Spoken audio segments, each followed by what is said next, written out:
एखन अहाँ सब सुन रहल छी मदनेश्वर स्थान मदना से दुल्हन म्यूजिक की शानदार प्रस्तुति।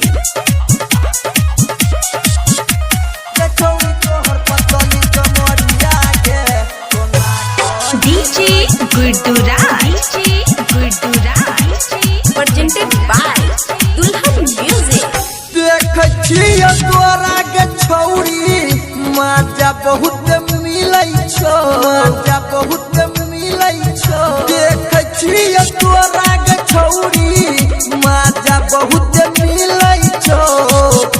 के छौरी तोहर पतली कमरिया के कोना कोना हिलै छो। के छौरी तोहर पतली कमरिया के कोना कहिलै छो।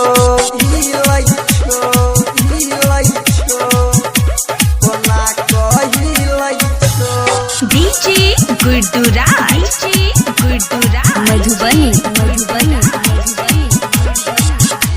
कचौड़ी तोहर पतली कमरिया के कोना कहिलै छो। हे गे चलै छ कोना छमक छमक के करे छते हूँ बबाल गे, करे छते हूँ बबाल गे। हे गे छौरा सब मिल के तोरा से पूछो कौन कौन सवाल के। कह छियो चुम्मा दो दे दिल से दिल मिलै छो। कह छियो चुम्मा दो दे दिल से दिल मिलै छो। गे छौरी तोहर पतली कमरिया के कोना कोना हिलै छो।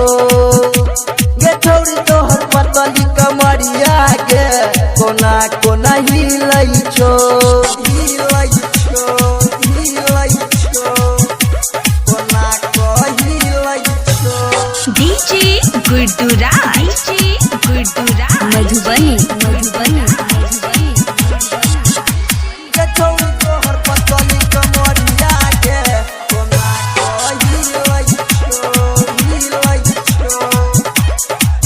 हे गे देखे छो तोरा सुन गे छौरी उठे छे सबके जुआई के, उठे छे सबके जुआई के। हे गे राइटर नरेश निराला के गोरखी उठा देतौ बड़का माइर गे।